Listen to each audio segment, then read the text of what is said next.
In addition to bringing about the end of our unique British form of freedom, the EU Constitution transfers significant political power to Brussels.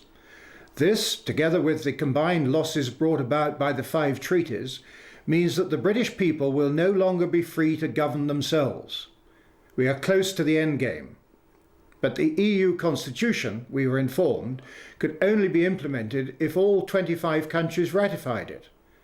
Christopher Booker has been examining whether or not that condition has been observed, and what the EU Constitution really means.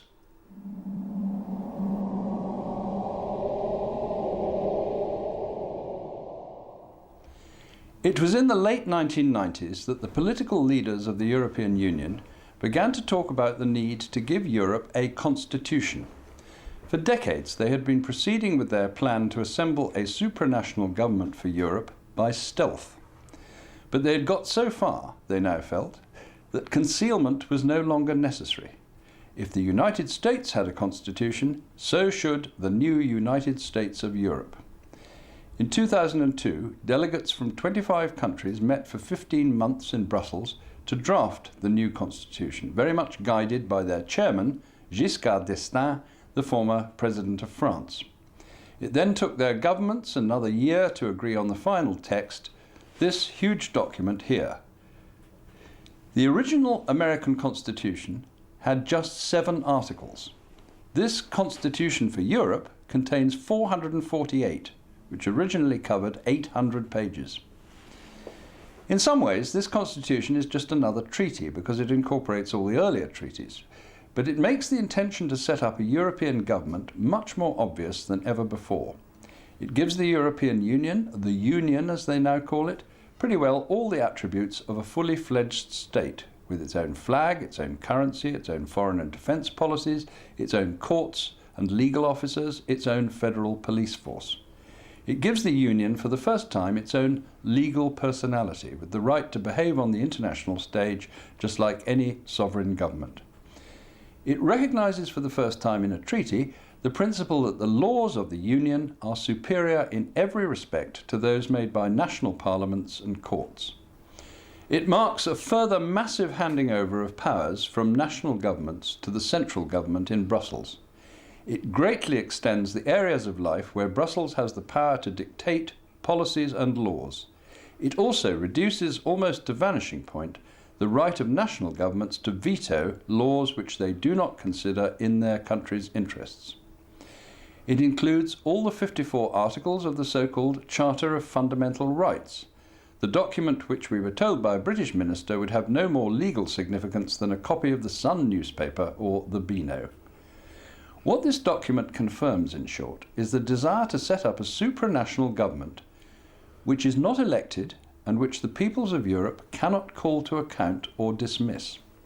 It marks the transformation of Europe, in effect, into a one-party state. Yet this is what the governments of Europe agreed to in our name in 2004.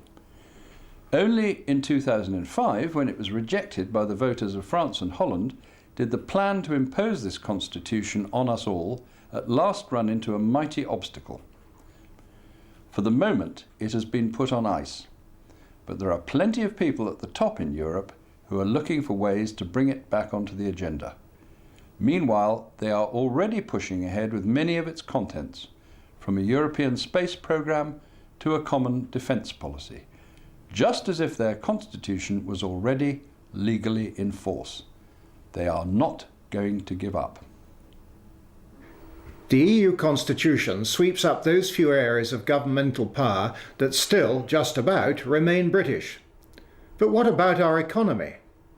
Whoever controls the currency controls the country, and at the moment we still have our own currency, the pound sterling.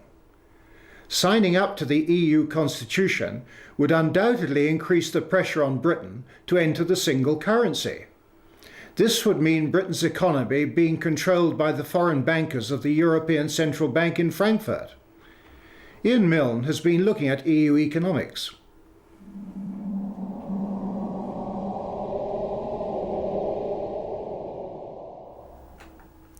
There's a huge misconception that the EU political economic model represents the future.